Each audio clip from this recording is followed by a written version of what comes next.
Well, good morning, ladies and gentlemen. Thank you very much, Nigel. It's very good to be here. Now, look, I read in the papers this morning a commentator saying that they thought that I'd been appointed Reform's shadow chancellor because I had experience sat around the cabinet table. And of course, there's truth in that. I sat around the cabinet table and I saw up close what government gets right and what it gets wrong. And that is going to be important if Reform forms the next government of this country. But the table that I sat around that was actually the most formative to me was not the one in Downing Street. It was the one at home with my mum and dad in Wolverhampton in the 1980s. It was growing up there that I saw my dad, Bill, who you just watched in that video, a man who was not born into a life of privilege, a Manchester lad. He moved to the Black Country to take up a job in a foundry. He'd left school at 16. He went to night school. He got some qualifications. And around that kitchen table, he set up a business.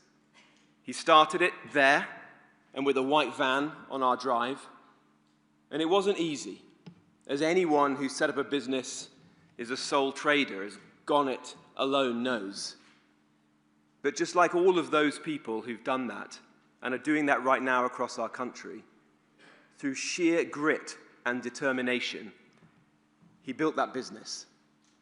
In time, he set up a shop, and then he had his own factory. He was able to build a more comfortable life for my mum, my sister, and me than he had ever been able to imagine when he was growing up. In building his business, he provided hundreds of jobs.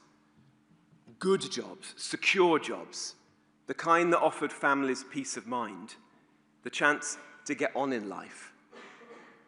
But for too many people right now, across our country, those opportunities are fading. They're victims of a 30-year-long economic consensus which has failed, and mismanagement by a Westminster class who bet that just because Britain was a rich and powerful country, it always would be. They were wrong.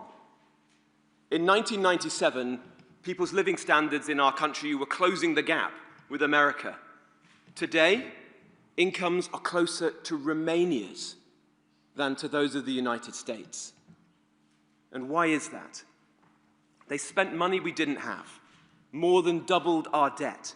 They increased taxes to record levels. They failed to reform the public sector, where productivity has barely moved in 30 years.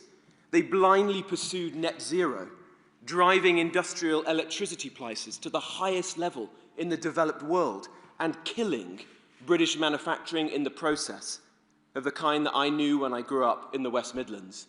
They eviscerated the tax base. Today we have just 80,000 companies with a turnover of £5 million or more.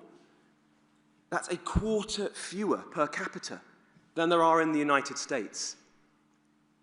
The recent succession of prime ministers in my old party and now in Labour lacked the vision for what we could do to arrest our national decline. They were defeatist, and each in turn, they were defeated. The financial crash should have been a big wake-up call, the warning to address the profound structural weaknesses in our economy. The economic shock of COVID might have been another one. Build back better, we were told. Well, they were both missed, and it now falls to reform, to fix Britain with a new economic model. Now, at this stage, I understand you will be wary of false prophets. Many prospective chancellors have offered their diagnoses of the problems facing our country. They've even alighted on some of the same remedies in speeches much like this one. Before the election, I bet some of you in this room went to listen to Rachel Reeves. She pledged financial stability and investment. She said she would unleash the potential of British workers. And to a weary public, it sounded promising. The reality? Instead of offering stability, she's unleashed chaos. Benefit cuts in, benefit cuts out. Inheritance tax up, inheritance tax down. Almost every possible tax rise on a business or a worker floated in the pages of a national newspaper for week after week after week, with devastating impact on business confidence. A cabinet that is now at war, and a prime minister on the brink. What happened to the promised investment boom? It was driven overseas with punitive measures against investors, which in the case of non-doms could see the country actually lose money. Any juice left in businesses has been squeezed out by tens of billions in tax rises, all to pay for an exploding benefits bill. And what about those workers who Rachel Reeves promised to champion? They've been taxed more, and everyone in Britain, like the country itself, is poorer for it. Prices rising, unemployment up because of her destructive tax on jobs, especially amongst the young. Everyone feeling hard up. An economy no longer serving working people, held hostage by a trade union orthodoxy that we all thought we'd banished decades ago. As one of Keir Starmer's own cabinet ministers, Wes Streeting, said to his friend Peter Mandelson, "There's no growth strategy at all." The British people have been betrayed once again. They voted for change, and instead they just got more decline. They feel cheated, and they have every right to be. What Britain needs is to change course and to forge a new political economy. What Britain needs is reform.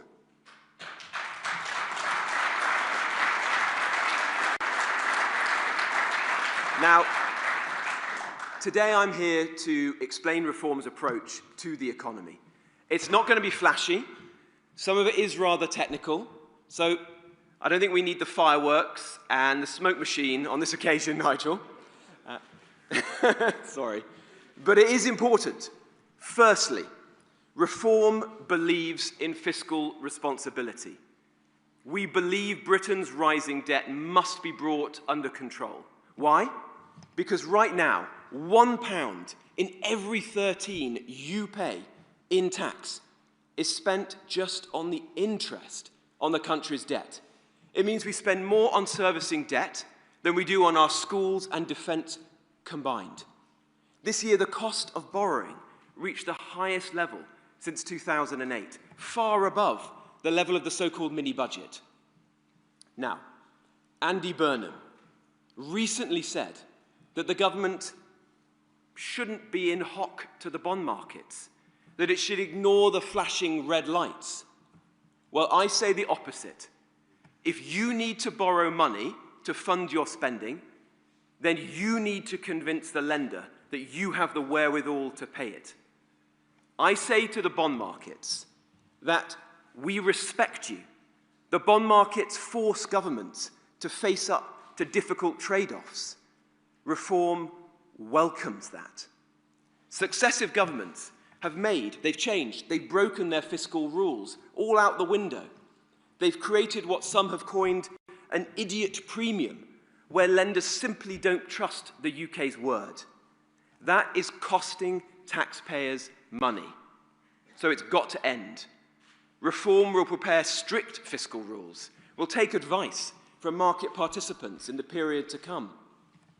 We will instill a fiscal discipline that has been sorely missing, spending only what we can afford and never saddling future generations with the bill for our own profligacy.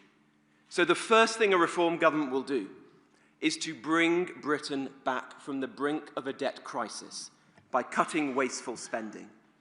The root of many of our problems is this. Successive governments have taken more and more of people's money, and they've wasted it. They've sprayed it around with no regard for how hard they've worked for it or their own priorities. They say that your money is needed for the NHS, for the police, for the armed forces, for the vulnerable. But more and more often, it's not going to them. It's going to those who don't need it or shouldn't be getting it. Council houses for migrants, foreign aid to rich countries, billions in welfare for foreign citizens, expensive new cars for those with mild anxiety, colossal payouts to fat cat executives of utility companies that are increasing, not cutting, people's energy and water bills. Reform will get rid of this endemic waste. The work to do this is already well underway. In the last few months, Zia Yusuf and Richard Tice, both highly accomplished, successful businessmen who know how to balance the books and to create jobs, have set out how we'll begin to cut wasteful spending. Reform will make £25 billion in annual savings through measures including ending use of universal credit for foreign nationals, raising the immigration health surcharge, and capping foreign aid at £1 billion. Because under a reform government, the interests of the British people will always come first. Additionally, Danny Kruger's plan to streamline the civil service will generate £4 billion in immediate savings from averted salary costs, plus £1 billion in averted pension liabilities for future taxpayers. Reform will be careful with taxpayers' money. Your money, because that is what it is. And we'll never forget that.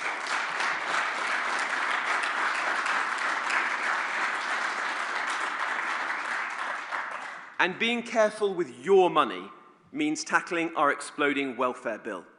Look, in 2010, the Conservatives undertook commendable reforms to our welfare system. But as time went on, they let it completely spiral out of control. And it's got much worse under Labour. Reform will always protect the vulnerable, those who've worked hard but fallen on hard times. But on current course, 1 in 8 people are set to claim disability benefits in 4 years' time. That's almost 9 million people. The number claiming disability benefits for an attention disorder has more than doubled since COVID. We all know a significant number of these claims are spurious, and that we're just now giving up on over 500,000 young people who are being discarded as unfit to work. So our benefit system is broken. That's not fair, that's not right, and it is an economic and a moral disaster. That's why I commit to you today that if we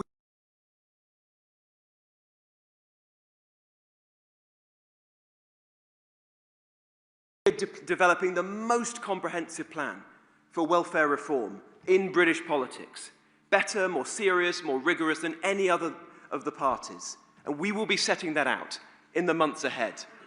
We will stop those with mild anxiety, depression, and similar conditions from claiming disability benefits, and instead do everything we can to encourage them into the dignity of work. We will reinstate in-person assessments and require clinical diagnosis to weed out those who are choosing a life on benefits. We will end the abuse of the Motability Scheme, where expensive cars are handed out for conditions like tennis elbow and paid for by working people who could never afford those same cars themselves. And we will make sure that only British nationals can claim benefits in the first place. But we need to go further, because at the moment, the system is not fair to those who pay for it. As a signal of intent today, Reform is changing our policy on the 2-child cap for universal credit. The policy was well-meaning. We want to help British working families to have more children. But right now, we just can't afford to do so with welfare. So it has to go. As Reform's Shadow Chancellor, I'm ending it.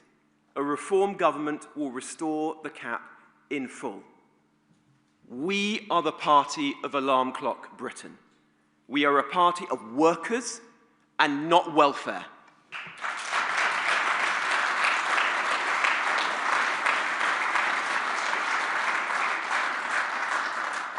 And because we're confident about the approach that we're going to take, we are very happy to have others mark our homework.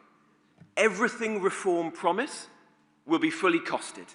Accordingly, we will retain the Office for Budget Responsibility. Look, it is far from perfect. The Times recently ranked its performance near the bottom among UK economic forecasters. But the impetus for its creation was a desire to instill fiscal rectitude. And that is something that at Reform, we wholeheartedly endorse. So rather than abolish it, we will reform it.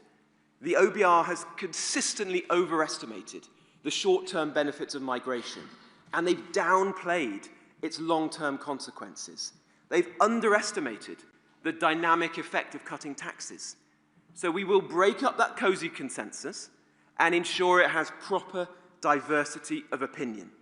We'll run competitions for super forecasters to join the body and pay proper competitive salaries to those who can most accurately forecast the impact of Treasury decisions. And we'll take a similar approach to the Bank of England. Under Reform, the bank will remain independent. The bank has served our country for over 300 years and has been a model for central banks the world over. But the bank must perform better. Its core mission is simple: keep bills down. And yet, for 52 of the last 56 months, inflation has sat stubbornly over its 2% target. Now, that's not all the bank's fault. Furlough played a part, as has some of the excessive public pay settlements. But the bank has taken its eye off the ball. So we will strip the bank of distractions which have been loaded onto it, and that includes the requirement for the bank to help the transition to net zero. The bank must be a more open institution, and the private sector properly represented on the Monetary Policy Committee. But the fact that the bank will remain independent under Reform will never stop us holding them to account for their mistakes, like the excessive quantitative easing after the financial crisis and during COVID. Reform's interest will always be keeping inflation low, because we are a party of working people, and that is how we keep working people's bills down. But it's not just stubborn inflation that's leaving working people poorer right now. The state is taking more of their money than ever before. Reform believes that taxes are far too high, and that cutting it is crucial to generating economic growth. We see the value in doing so wholesale, where tax clearly disincentivizes work and investment, and in a targeted way to spur investment in the growth sectors of the future, like the biotech industry. We've already set out how we will save businesses like pubs and farms from taxes that are making their business model impossible. We want a simpler, fairer tax system that incentivizes work, saving, and investment. That means fixing the absurd marginal tax rates that many people face in our country today. So we do intend to review the tax code in a program not seen since the landmark reforms of Nigel Lawson. But we also understand that we can't make tax cuts while running a huge deficit in the vain hope that the Laffer curve alone will do the hard work for us. That is why Nigel drew a line under the previous tax and spend commitments Reform had made. As he said in his banking hall speech last year, given the dire state of debt and finances under Rachel Reeves, previous assumptions are no longer realistic. We will never make promises we can't keep to the British people. So we'll only cut taxes when we have generated the fiscal headroom necessary to make those tax cuts sustainable. And to those who question our approach, let me say this. We have seen what happens when this economic rule is ignored and fiscal discipline is thrown out of the window. Liz Truss went down the path of wild spending splurges alongside big tax cuts. The result was chaos. Mortgage payments soared, working people suffered, Today, I give you my word that a Reform government will never play fast and loose with your savings.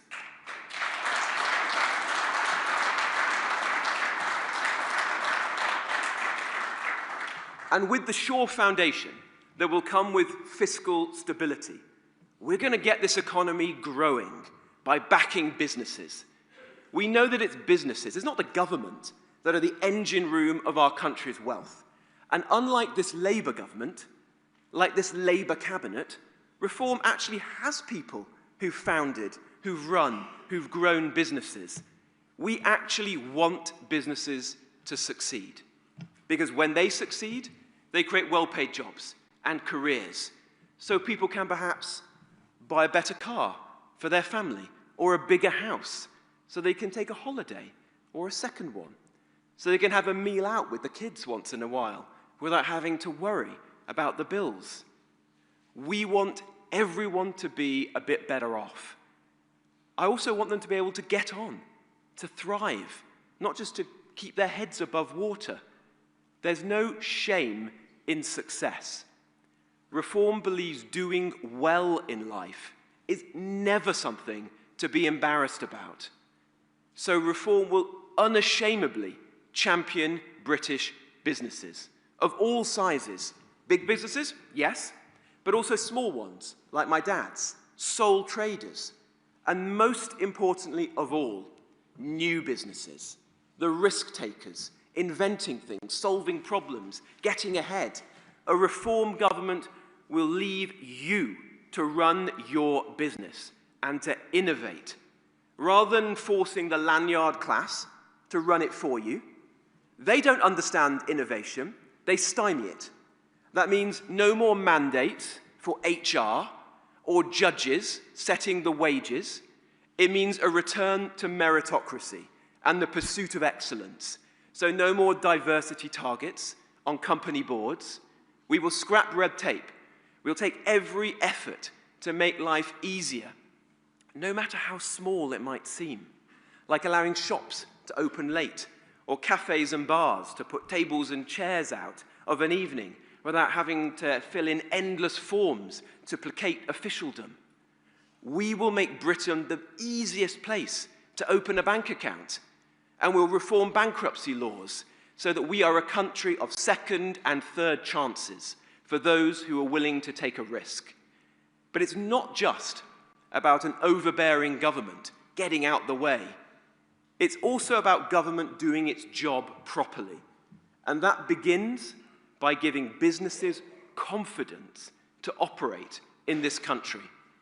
Unlike the other parties, Reform understands that international investors hold deep concerns about sectarianism, crime, and infringements on freedom of speech, because we share them. Only Reform has the courage to tackle these threats to our way of life and our standing in the world. Crime is not normally part of economic policy, but Reform will treat it as such. We will ruthlessly pursue the scammers, the shoplifters, the tool thieves that make the lives of business people a misery. Under a Reform government, the era of impunity is over. It's time we had the backs of hard-working people who do the right thing, and they know Reform will.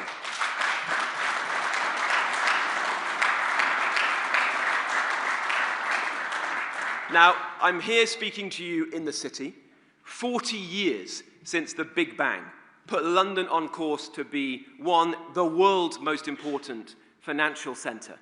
But today, let's be honest about where we stand. The London Stock Exchange is struggling. Last year, 2.1 billion was raised in IPOs in the market. In the US, the equivalent was 36 billion pounds, 18 times more. It's no coincidence that as the LSE was dropping, the FCA was enjoying a boom in staff numbers and budget.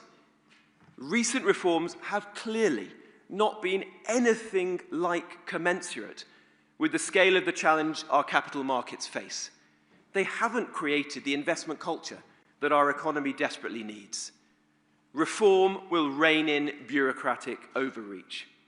And as Nigel has said before, we will make London a global centre for crypto assets and digital finance. To compete with the US and others will require genuine creativity and incentives, not just tinkering, as we've seen in recent years. A totally different offer that capitalises on the unique strengths that London still holds. That is what we will set out to do, working with you, with the city, with business, to develop exciting, comprehensive plans. I had my first break in the city, as of course did Nigel as a trader. We know that Britain needs a thriving financial services sector, and its relative weakness since the financial crisis has hit our productivity. Reform will work with you to bring about a second big bang, and we'll seize opportunities for better, nimbler regulation that Brexit offers. In financial services, yes, but also in data protection, environmental standards, and labour rights. We'll find the edges we can to deliver businesses advantages and, above all, higher living standards for British people. The spirit of deregulation that we are going to engender, of doing less and doing it better, is perhaps best needed in planning. Right now, government is actively stopping companies from building new offices, factories, data centres, labs, the things that would create well-paid jobs. It's also holding young people back from owning their own home and starting their own family. It is so broken that the last time house prices were this expensive relative to wages was in 1876. It's leaving everyone worse off. So reform will liberate planning across city centres and industrial zones. It will make an immediate national priority of densifying inner East London and the building out of Cambridge.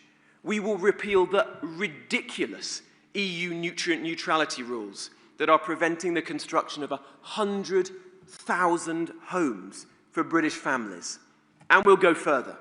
We'll create a permitted development right for research labs and data centres, streamline permission for factories to be built in our towns. And we're not content with stopping there. We will make sure that businesses have the grid connections that they need to invest in AI, robotics, and manufacturing. And we'll pass legislation to deliver the crucial investment projects that have been bogged down for far too long. If this government fails and continues to fail, we will pass emergency legislation to build a third runway at Heathrow if this project isn't ready to go the day that we take office. After May's local elections, these commitments will matter more than ever before, because it will be clear to everyone that Reform is truly the only national party. And we're going to take that responsibility very seriously. It's a responsibility to ensure that we create opportunities for all parts of our great country, not just London and the South East. Faced with the trade-offs, a Reform government will back transport projects with the biggest benefits to working people, not just the ones that are fashionable. That means boosting productivity, the ones that are really value for money, projects that matter to people, like bypasses, flyovers, roundabouts, buses, local rail, and yes, improving the state of our roads.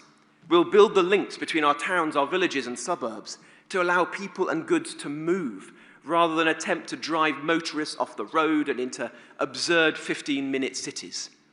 Rest assured, under Reform, the war on the motorist will end.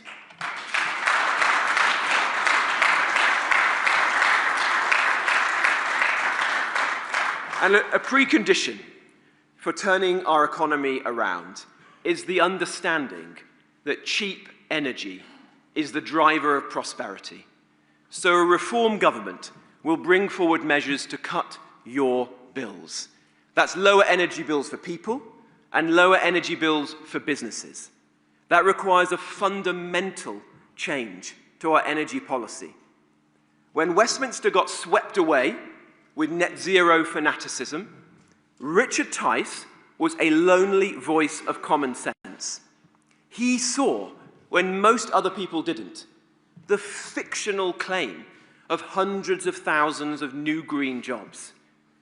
And that is why you can trust reform to scrap the impossible targets that are driving energy costs through the roof. The farce of paying vast amounts of cash for intermittent and unreliable energy delivered at the wrong times. As Richard has announced, we will make full use of the gold buried in the North Sea to keep the lights on and to bring in tax revenue. We will rapidly scale up Britain's nuclear fleet to provide new, cost-effective, reliable sources of power, including by implementing the Fingleton Review of nuclear regulation in full. The result of these policies will be to help cut energy prices, the conditions that we need for Britain to reindustrialise, restore our proud industrial heritage, create good jobs for British working people again. And above all, reform will change the country's economic strategy so that it serves you, the British people.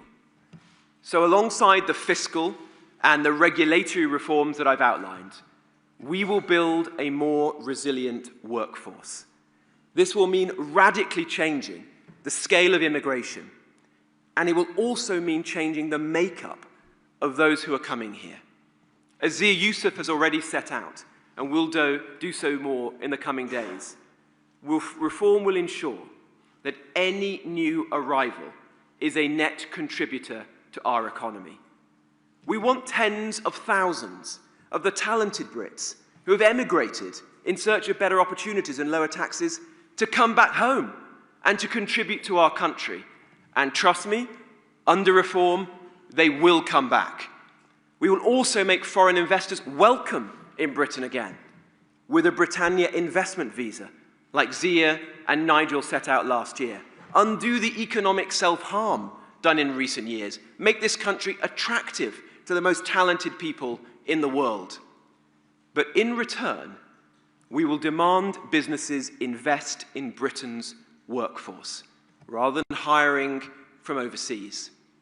Now, this will be a big change to our economic model, and it will go hand in hand with welfare reform. So businesses should begin preparing now, because there's no alternative. We must make our country more productive, better off, and more united.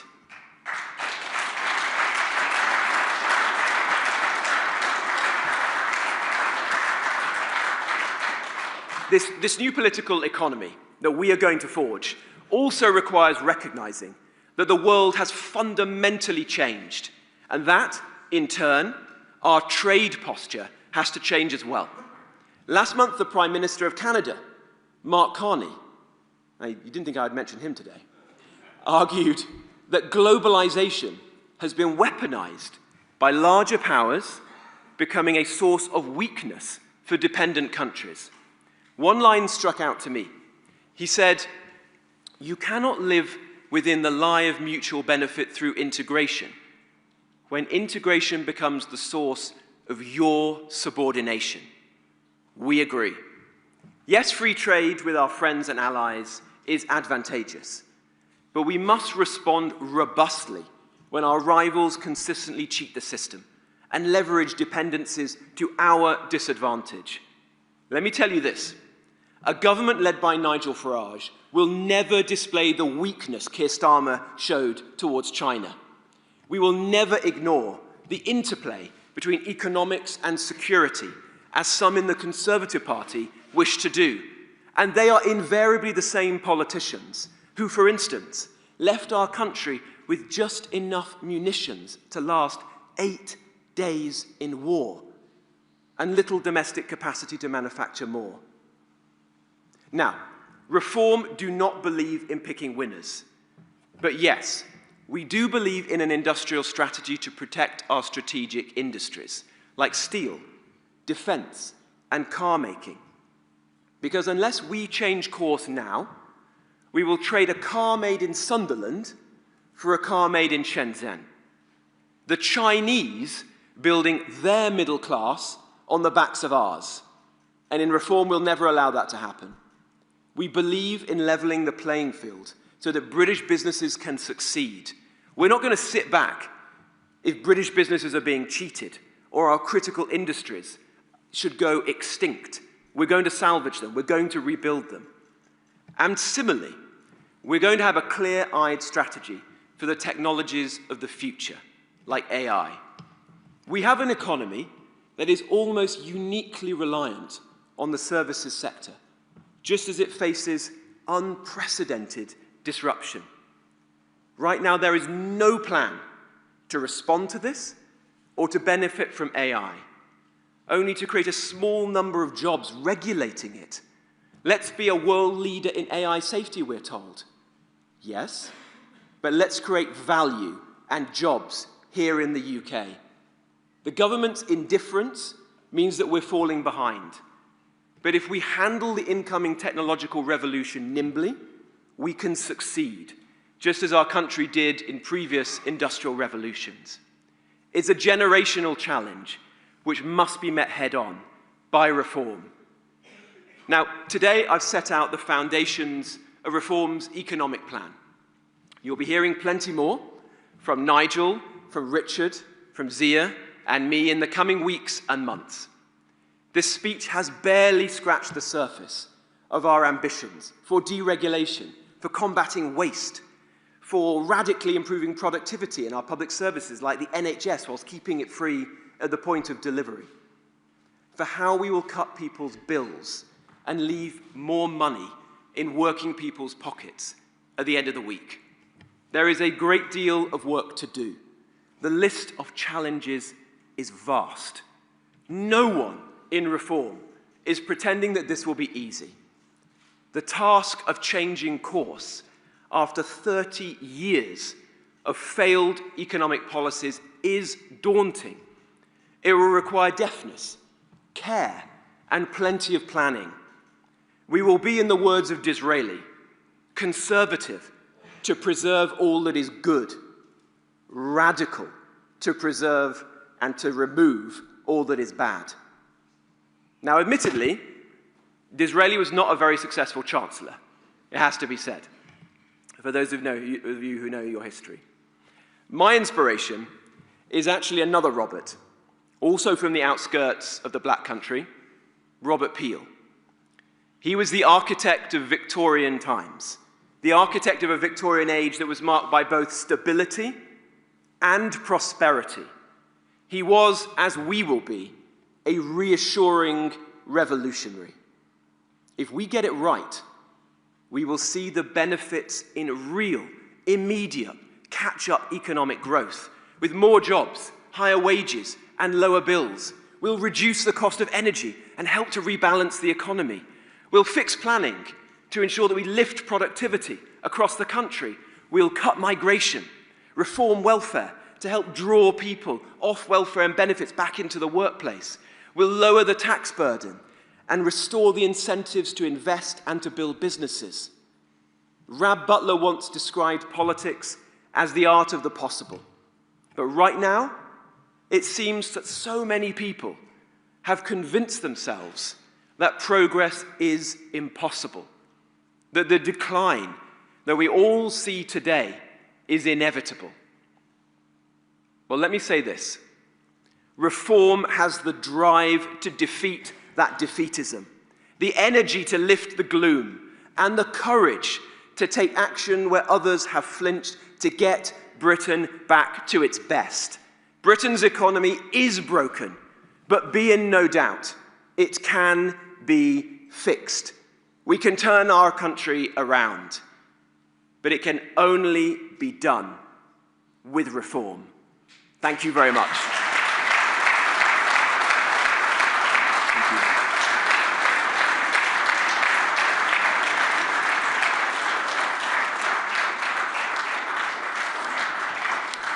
Well, thank you very much, ladies and gentlemen. We're going to have some questions from the media now. And the first one I have on my list is Keith from GB News. Keith. Mr. Jenrick, can you explain to GB News viewers how you plan to support Britain's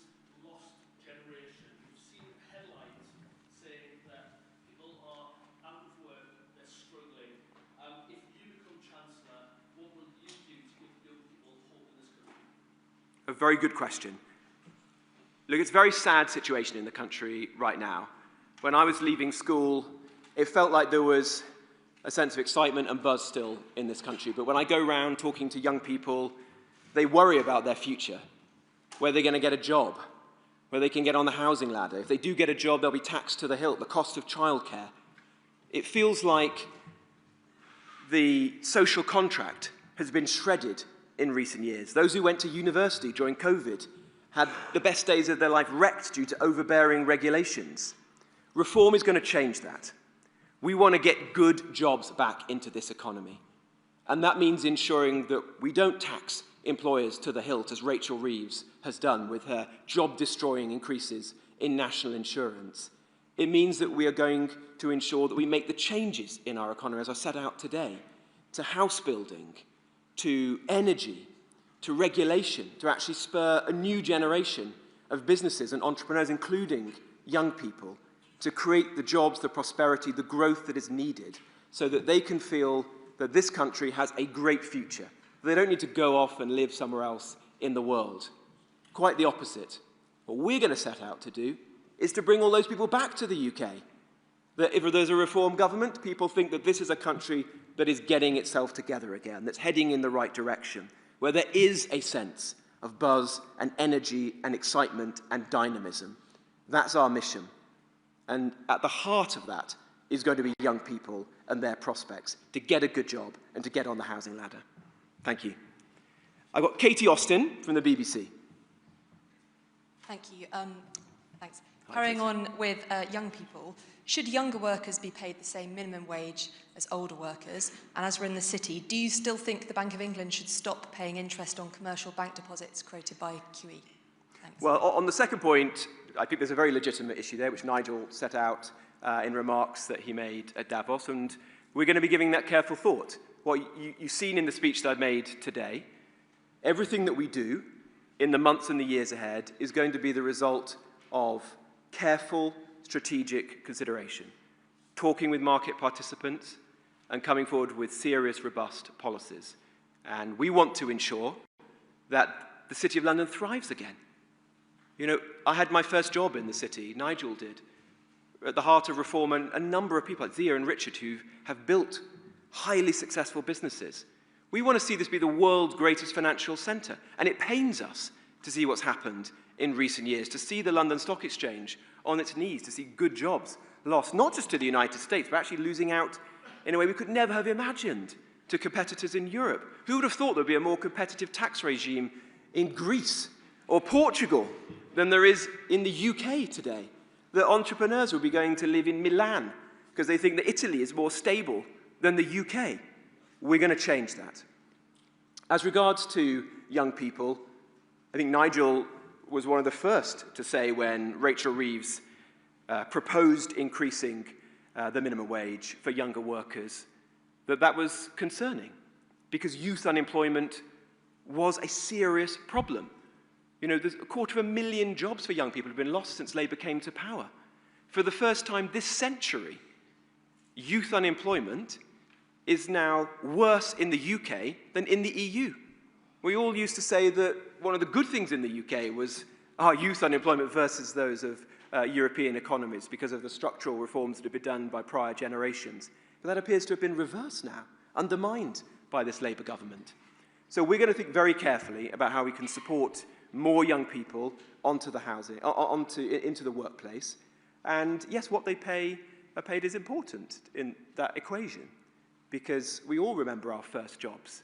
And you only have to go around the country today and talk to people, particularly in hospitality, who are struggling enough as it is and are asking, can we afford to take on somebody to work in a pub or a cafe or a restaurant who is a younger worker? Or should we perhaps choose somebody who's slightly older, a 25-year-old who's got more experience of the workplace? These are economically harmful decisions that were not thought through by Rachel Reeves, and I'm going to be holding her to account for them. Now, we've got Alex Rogers from Sky News next. Alex. If you go ahead and scrap the Equality Act, do you intend to replace it with your own legislation that still enshrines some of its protections? And can you guarantee that no one will lose their job because of their sex, ethnicity, or disability under your plans? Thank you. Yeah, so Suella Braverman will be setting out more details on this in the coming days. But let's be very clear.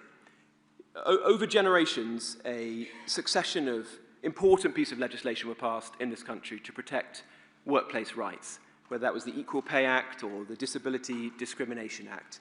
And we want to see those rights protected and handed on to future generations. What undoubtedly has been harmful to the way government works, to the way our economy operates, and to our society are the reforms that were taken forward by Harriet Harman in the final weeks of the Brown government when it was on its knees and on its way out, creating the public sector equality duty, for example, things that have led to perverse outcomes, like the Bank of England creating an internship scheme which white working class boys are not able to apply for. Well, I represent a working class town in North Nottinghamshire, and imagine me going to schools there and seeing kids who've been brought up in tough circumstances on a council estate in a former pit village and saying to them, oh, you can't apply to GCHQ or to the Bank of England or to an investment bank for their internship scheme because you're privileged or because there's a piece of legislation that allows that to continue. That's not sensible. That's not common sense. And we want to change that and ensure equality before the law is the guiding principle in this country once again. Now, I've got Sam Merriman from the Daily Mail. Sam.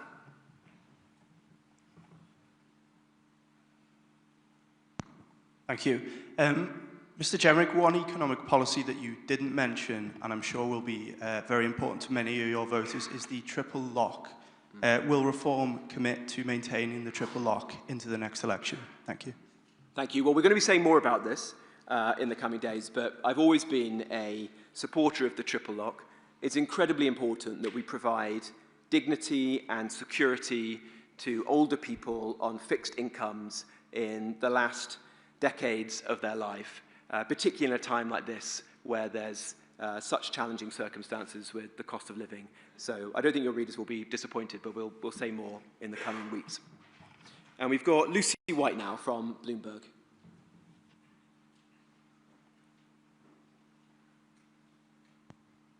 Thank you. You have spoken a lot about the policies that are being proposed by your colleagues Richard Tice, Zia Youssef, Danny Kruger. But the policies that you've talked about today that have come from you are a lot along the lines of sort of fiscal orthodoxy that Reform has always claimed to eschew. Do you have any ideas of your own that you might be thinking about soon that will sort of shake up the city in any way? And if I can ask as well, on fiscal rules, do you have any yet? Do you have any idea what your fiscal rules might be? Well, on the second point, we're not going to make up fiscal rules on the first day in my role as Shadow Chancellor. That would be the opposite of the approach that we're taking. As I hope you can see from what I've said this morning, we're going to be deliberative. We're going to be careful. Successive governments in my adult lifetime have made fiscal rules, they've changed them, and they've broken them. All the while, the public finances have ended up where they are today, in a mess. So we're going to talk to market participants, and we're going to develop strict, world-class fiscal rules ahead of the next general election. As regards to the policies I've set out today, well, look, I think these are radical policies. And if you don't see that, I'm surprised. We're saying that the economic and political consensus that this country has had, probably since 1992, is about to change because it's failed comprehensively and it's let down the British people. It's been an economic consensus predicated on mass migration. Well, that's going to go. And we're going to ensure that we are the grammar school of the Western world, where we only invite in the best and the brightest who are genuinely economic contributors to this country. And as a result of that, businesses will have to invest in the productivity of their own workers, technology, better skills, robotics, the things that will drive the economy forwards. We're saying that net zero was a disastrous mistake, peddled by governments of both political colours, put on acid by Theresa May and Boris Johnson, and that is gone. and instead we're going to go for cheap and reliable energy to actually make this country competitive again in the world.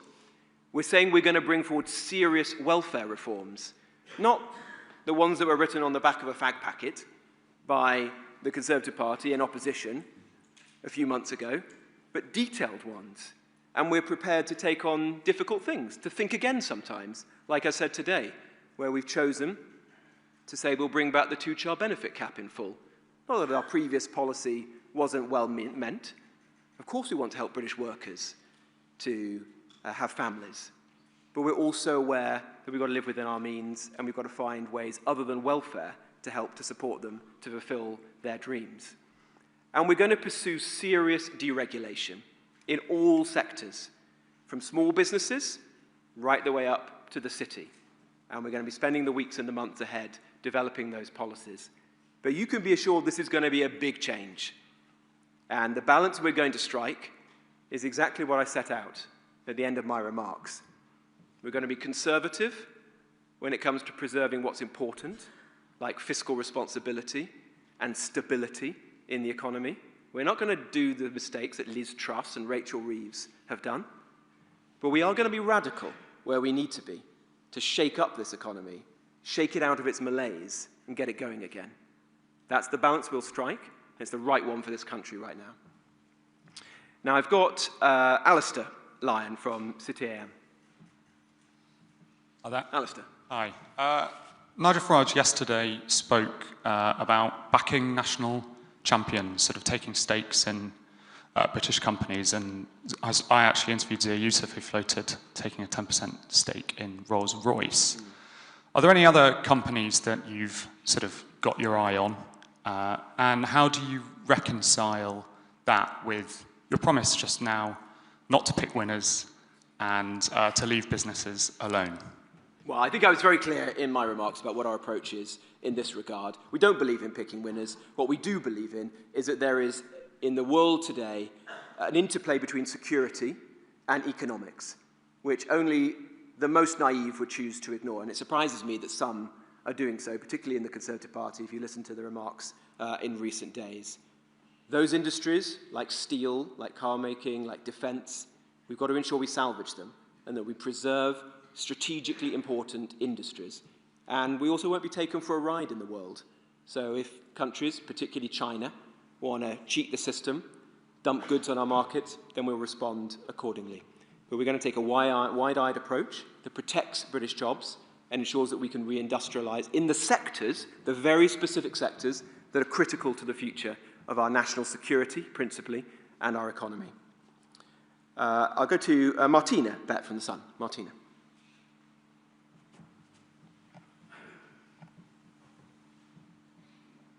Thank you, Mr. Jenrick. The Chancellor recently said that the student loan system is fair and reasonable. Do you agree? And if you don't agree, what will the Reform government do to ease the burden for graduates? And just quickly, on the triple lock, based on what you've just said, it does seem like you do not agree with Nigel Farage that its future is up for debate. Could you clarify, please? Thank you. Well, I think I was very clear on the triple lock that we're going to be saying more in time on that, but we're always going to protect pensioners. We're always going to protect pensioners because we want them to live in dignity and security. And we appreciate how life has been tough for them as a result of the bad policies of both the last Conservative government and this one. Energy prices, for example, those put immense strain on their budgets. With respect to students and student loans, look, the system is a mess. The rates of interest have been usurious recently, and the system has been set up to fail. I mean, you've actually got foreign citizens claiming student loans right now, costing the British taxpayer hundreds of millions, potentially billions of pounds, rather than that money going on skills training for our own people. We're always going to put the interests of the British public first. And we also want to ensure that our universities actually focus on what matters. Yes, some should and must be world-class institutions, and we take great pride in that. That is critical to the future of our economy. But we also want to see many of our universities get out of the market of Mickey Mouse degrees and focus on skills training for British people, particularly helping their own economy, the regional economies, to be in a stronger footing than they are today, and supporting apprentices and good quality vocational and technical degrees, exactly as Suella said in her remarks yesterday, and we'll be saying more of, I think, in the future. Very good. We've got Peter from The Telegraph. Thank you. 2 questions if I can. Really quickly, you mentioned some sort of competition to join the OBR as if you'd be a super forecaster. Can you give us a little bit more detail around what that might look like? And just one more. Last month, your leader, Nigel Farage, said, the OBR is a Blairite-style quango, effectively dictating to elected politicians what they should or should not do. Was he wrong? Well, on the point about who's staffed at the OBR, look, the OBR can't be a retirement home for people who worked at the Resolution Foundation. It's got to be for genuinely talented people who are able to produce world-class financial models. As the Times reported recently, I think the OBR was ranked second from bottom of all the forecasts in recent times. So only a fool would say that things have gone swimmingly at the OBR recently. We're going to change that. It means bring in people who have the skills that are necessary. And yet it does mean some competition to ensure that we actually get the right models so they're providing the right advice to the Chancellor of the day. And the budget process works well. We saw, I think without question, the worst budget process, I'd say in living memory, possibly ever, with Rachel Reeves' budget, where she went month after month, floating new tax rises, getting supposedly new forecasts, frankly lying about what the forecasts were when she went on the media to scare people. That's got to come to an end. So we're going to work with the OBR to reform it and make sure it's fit for purpose. But the broader point I was making is this. What was the reason for the OBR being created? Well, maybe there was some politics in it from George Osborne. Shock. But it was also because under Labour, under Gordon Brown, people had lost faith in some of the Treasury's own numbers, and there was a need to instill fiscal rectitude. And we believe in that. We're not scared of that. We want to ensure that we have fiscal stability, we have financial responsibility, and we believe in sound money. So we're going to work with the OBR, make it a better version of itself, and ensure that we have sound money at the heart of government policy going forward. Daisy, please, from The Times. Thank you. Just firstly, specifically following on student loans, would you commit to reversing the government's decision to freeze the repayment threshold for 4 years, which effectively levied a £1 billion tax on graduates in the last budget?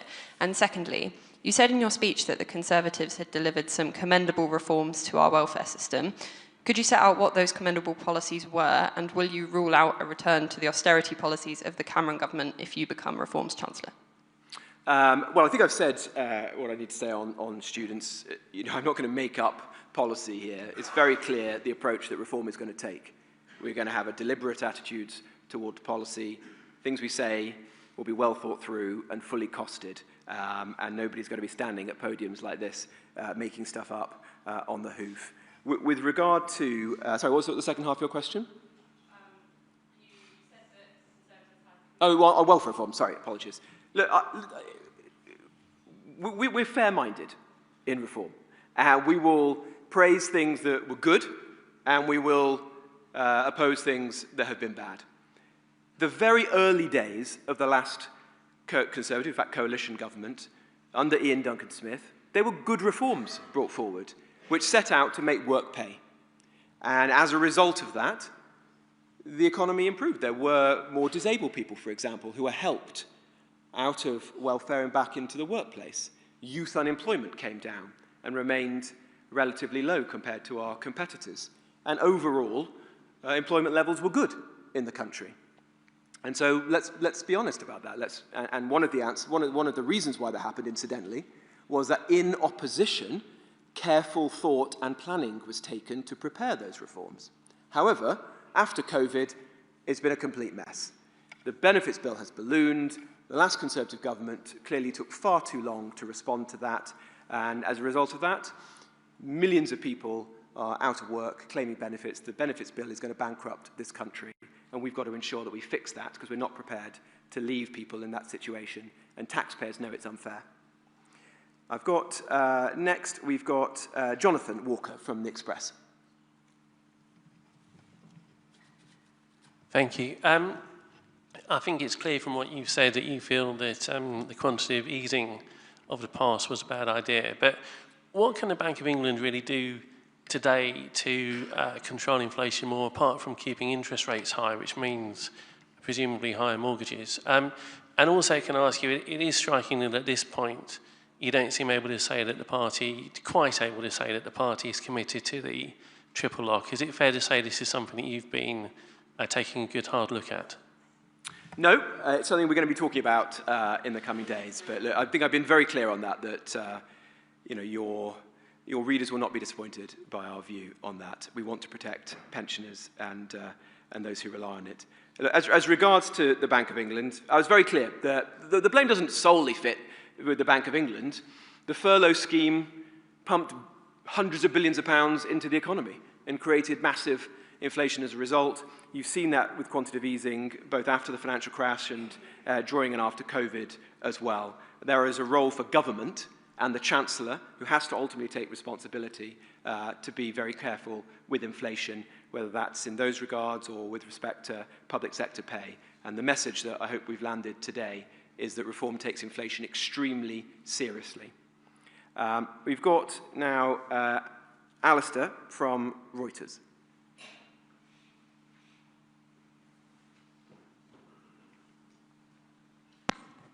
Hi, thank you.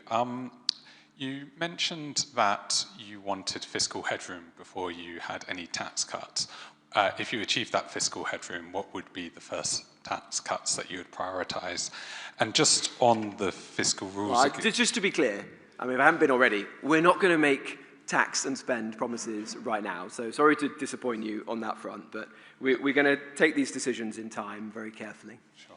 And on the fiscal rules, would you be open to keeping the current fiscal rules if the feedback you get is that they work well, or even making them less restrictive? Or are you pretty sure that you want tighter fiscal rules and it's just about how it works? I think we're going to have to take our time and work through this. It's only the second day in my position, but I've been clear. We're going to have strict fiscal rules, and the point is we're going to actually talk to market participants in the weeks and months to come. We're going to tour them, listen to their views, and develop them ahead of the next general election. William from the Press Association.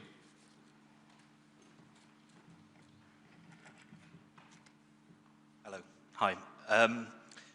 How would you...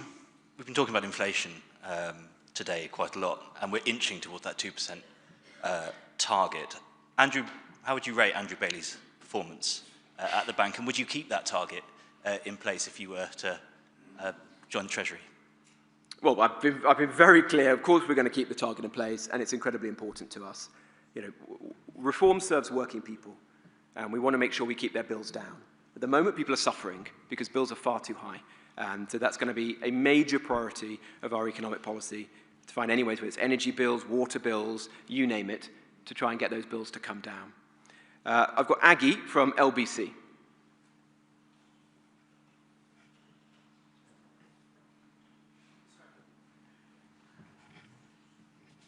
Thank you very much. Robert Jenrick, can I just clarify your position on the minimum wage for younger workers? Because it sounds like, and indeed Richard Tice told us this on Monday night, that you are looking at cutting minimum wage for younger workers. If that's right, how much by, and also... We're not, if I can stop you, we're not proposing to cut the minimum wage. The minimum wage will be set by Rachel Reeves and the government, long in advance of the next general election. So there's no suggestion of that. But I think there's a very legitimate concern about young people in the workplace right now. And we've got to ensure that we set policy accordingly. And we are concerned that increases that are being proposed are going to make it much more difficult for employers, particularly in some of those sectors that are under strain, like hospitality, to take young people on. But we're not going to cut the minimum wage, if that's your question. Okay, so the minimum wage is going to remain the same. If the government raises it in government, if reform were there, you would keep it the same as what the government had raised it to. We're not going to cut the minimum wage once it's been set. But it is right to raise concerns. I think, from what we've heard today, Rachel Reeves has recognised herself. Great. And second question, you've nearly been in Reform UK, you've just been there over a month. What's the thing that surprised you the most in your new party? The incredible energy, enthusiasm, momentum that there is. There's no other party like this in British politics, I can assure you. Right, I've got Emilio from Politico. Hi, Robert. I've got two questions, if that's okay. You talked about the chaos that Liz Truss unleashed. So why didn't you resign from her front bench while she was doing it instead? Well, I did resign from one Conservative government. I can't resign all the time. Well, you could. If you really disagreed with the economic policies, why did you sit quietly there? Well, I did, if I can say that, I didn't sit quietly, as it so happens, as I think I think it's the book that Jeremy Hunt wrote will record that I phoned him up the weekend he became the Chancellor, told him exactly what I thought were the problems with the mini-budget and told him to reverse all of it. And he records that me and one other Conservative did that. So I made my views pretty clear at the time. And if I may say so, when I was standing to be leader of the Conservative Party, I was the only person who said that I thought that mini-budget was careless and cack-handed. And I've also pretty clearly said that I'm surprised that Liz Truss is still a member of the Conservative Party, but that's not my problem now, as they say. Well, thank you for that. And I want to ask you about your new head of policy, James Orr, who last August he said that the Russian invasion of Ukraine is a regional Slavic conflict that he didn't care very much about. And he said that the UK approach of defending Ukraine is dangerous and championed the Hungarian approach, which is basically blocking support to Ukraine. Do you agree with that? And is this the man who should be devising foreign policy for reform? Look, firstly, Reform's position is very clear. Reform stands with Ukraine and against oppressors like Vladimir Putin. There's no doubt about that. James is a very talented man who I've known for a long time. We worked together many years ago. He's one of the most intelligent, thoughtful people, fantastic understanding of policy, understanding of geopolitics. He's a great asset to the party. I'll go to Tim Stanley now from the Daily Telegraph. Thank you. Good morning. Rob, when you were a Conservative MP, you said that Nigel must have, quote, had one too many pints before pledging to abolish the two-child cap. No, I can't believe that's the case. Well, you've clearly won the battle on this policy. So does this U-turn, plus keeping the OBR and keeping bank independence, represent the end of populism and reform and the Toryfication of the party? And on the policy itself, you say you want to be the party of alarm clock Britain, but as you know, working families also benefit from lifting the benefit cap, which is predicted to draw hundreds of thousands of people out of relative poverty. Suella Braverman, when she was a Conservative MP, described the cap as unfair and said it had pushed people into poverty. So can you today persuade Suella Braverman that she's wrong? Well, let me be clear about this. The policy that the party adopted was well-meaning and was focusing support upon British workers and their kids. And look, we all want to see those people be able to have families and lead good lives. The issue is that our economy is in a mess, mainly as a result of disastrous decisions that have been taken, including latterly by Rachel Reeves. So we've got to live in the world as it is. Unfortunately, we can't afford to do this right now through welfare. There will be other ways in which we can help support and encourage families to prosper in the years ahead. But it's not going to be through welfare. That's why we've made this decision. It's a tough one, but it's an important one. And it shows our intent that Reform is not a party of welfare. We're going to be bringing forward serious reforms in the months ahead to bring down that welfare bill, help people back into the workplace, and ensure fairness for working people once again. I'll go to Will Hay. We're working through these. There's a few left, so we have to be a bit faster now. Will Hazel from The Eye.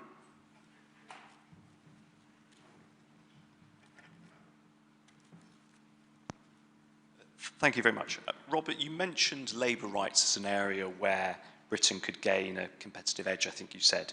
Do you have any particular rights in mind which you think we should get rid of? And if I may, Nigel Farage is a very dominant figure in the Reform Party. Are you confident you will have the latitude you need to determine policy? And sometimes a Chancellor has to say no to their Prime Minister. Are you prepared to say no to Nigel? Well, I've only worked with Nigel for a few weeks, but it's been extremely positive.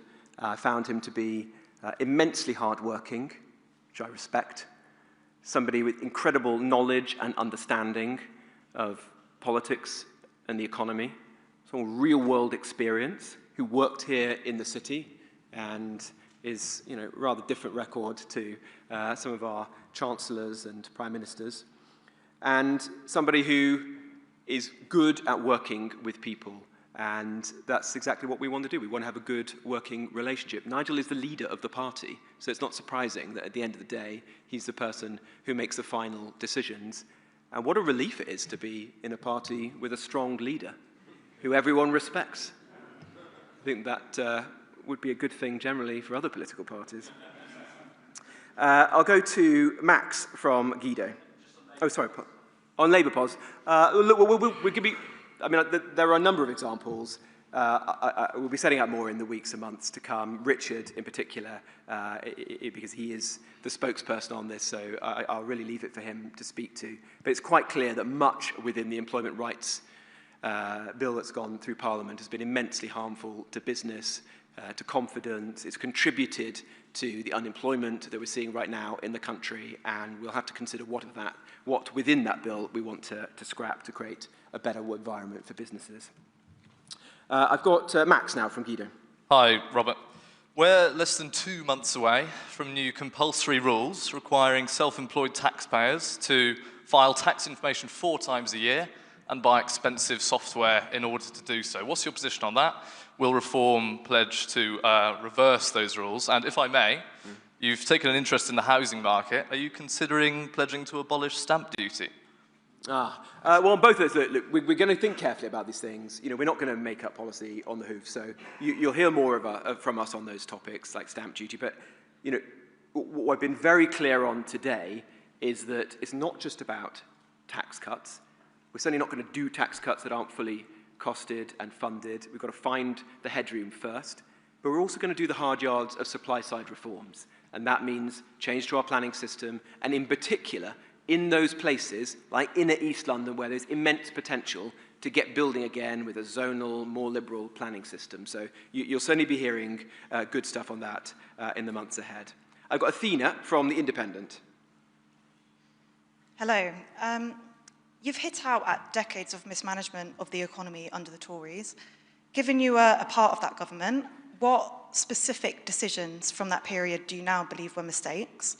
And why should voters trust your criticism of the system when you were a senior part of it?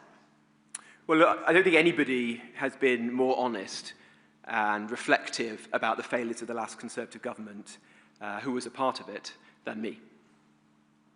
I've been consistent in voicing the concerns about what that government got wrong. I urged the party to learn from its lessons and to be different. Ultimately, I concluded that it can't change, won't change, shouldn't be given the keys back to run this country, because that would be like giving the arsonists back control after they've just burnt the house down.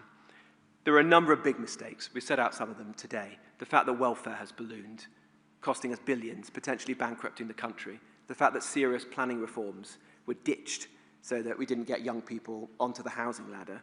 And the fact that under the Conservatives, particularly under Theresa May and then Boris, an absolutely disastrous energy policy was pursued that has deindustrialized our country and impoverished working people. Before you even get on to immigration, those things should be sufficient to say that this party cannot be trusted for many years to come. Now, I've got 4 more, so I need to get through this. 3 more, sorry, apologies, so I need to get through these quite fast. I've got Anna from the Financial Times. Anna. Thanks for asking me a question. Richard Tice has warned companies that if Reform wins power, it would strike down contracts that companies have already signed to provide the government with clean power. Do you agree with that policy, and will you proceed with that policy, or do you have concerns that it would create market instability and potentially reduce investment in Britain? Look, it's very clear that one of the most important and radical reforms that a Reform government would enact is a different energy policy for this country. We cannot allow the further deindustrialization of this country. We can't allow a situation where energy bills, industrial energy bills, are 5 or 6 times higher here than in the United States. So we have to change course. And if Ed Miliband thinks that he's going to spend the next year, 2 years, 3 years, however long it is, between now and the next general election, setting a booby trap for this country by choosing its energy mix for the next 20 years, then we do need to put him and some investors on notice that we're not going to allow that to happen. We're not going to allow our energy policy for the next generation to be determined now by a net zero zealot who doesn't seem to care about the competitiveness of our economy. So we'll give this careful thought, absolutely, but investors should take heed that we're serious when we say we're going to make this country competitive again, and we're going to bring back energy abundance again. I've got Alexandra from The Guardian. Hello, you said today that the public is right to be wary of false prophets promising stability. Your party dropped plans for £90 billion worth of tax cuts 18 months after promising them. Nigel Farage has said he doesn't like banks. He was giving serious thought to scrapping the OBR and suggested he'd like to replace the Bank of England governor. In light of this, why should business leaders, financial markets and the City of London feel reassured today? Well, look, I hope you've heard today the message that I've delivered. It's one where every policy that we announce is going to be fully costed, that we're going to find savings before we approach tax cuts, that we're going to crush the benefits bill to ensure that we actually get people back into the workplace, and that we're going to bring forward serious supply-side reforms. And I would question who you're comparing reform against. What, Liz Truss and the Conservative Party? That is an era of stability? Or Rachel Reeves and this Labour government? That is stability? Come on. What we're going to offer is the combination that this country is actually crying out for, which is seriousness of purpose, stability, but actually some radical policies to turn this country around. And if we get that balance right, then I think the next government under reform will be one of the most important for driving this economy forward for a very long time. And then lastly, but not least, we have Sophie from the Daily Mirror. Sophie Huskerson from the Daily Mirror. So if you restore the 2-child benefit limit, are you comfortable with plunging hundreds of thousands of kids into poverty? And what is your plan to tackle the 4.5 million children in poverty? Well, it's not about that. Of course we care about ensuring that people can have kids and those kids can lead fulfilling lives. We can't just do that by spending more and more on benefits. The country is going to go bankrupt. That is the course we're currently on. So someone has to instill some realism into this debate. And that is what we're going to do. We're going to get the benefits bill down. We're going to do so fairly, with concern for the genuinely vulnerable. But we are going to get it down, because there's no alternative. And we're going to find other ways in which we can support families and working people, like building some more homes, for example, like getting some good jobs going again, like bringing down people's bills with a different energy policy.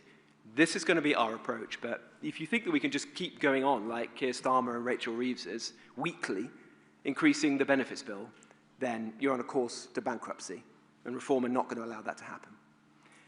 Very good. Well, thank you all very much indeed for coming today, and thanks for your patience with all these questions. Very good to see you all.